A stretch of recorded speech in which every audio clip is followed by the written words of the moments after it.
নমস্কার, আমি সরোজ গোনাই। বর্তমানে আমি রুম এসেছি খাবার খেতে এবং খাবার দাবার খাওয়া হয়ে গেলো আমার। এরপর ফের ডিউটি চলে যাব। ডিউটি যাওয়ার পর ফের বিকালবেলা আসবো, এসে নিয়ে রান্নাবান্না করবো।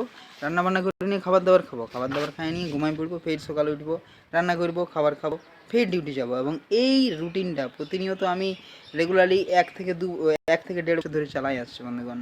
বাস কিছু নয়, ডিউটি যাচ্ছি, আসছি, খাবার খাচ্ছি, ঘুমাচ্ছি, ফের খাবার দাবার খাচ্ছি, ডিউটিতে যাচ্ছি, আবার আসছি, একটু মোবাইল ঘাঁটছি, বন্ধুবান্ধবের সঙ্গে গল্প করছি, ডিউটি করছি, যাচ্ছি।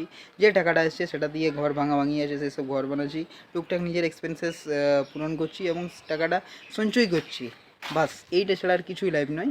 8 ঘন্টা ডিউটি করছি, বাকি 16 ঘন্টা ইটা ওটা কাজে চলে যাচ্ছে। 8 ঘন্টা ঘুমাচ্ছি, 8 ঘন্টা খাওয়া দাওয়া, স্নান এইসবে চলে যাচ্ছে বন্ধুগণ। এই জিনিসটার জন্যেই না বেশি টাকা মারছে, না ভালো করে জীবনটা যাচ্ছে। তার জন্য আমি জব ছাড়তে প্রস্তুত আছি। খুব শীঘ্রই আমি নিজের জব ছাড়িয়ে দেবো এবং নিজের কোনো স্টার্ট করবো। আমাকে জব এক ফোঁটাও পছন্দ নয়। তার একমাত্র কারণ হচ্ছে যে জবের মধ্যে কিছু ইন্টারেস্টিং জিনিস নেই। জাস্ট ডিউটি যাচ্ছি, আসছি, ডিউটি যাচ্ছি, আসছি। না নিজের লাইফের কোয়ালিটি ডেভেলপ হচ্ছে, না নিজের ইনকাম ডেভেলপ হচ্ছে, কিছুই ডেভেলপ হচ্ছে না। তার লাগে আমি খুব শীঘ্রই জব ছাড়বো।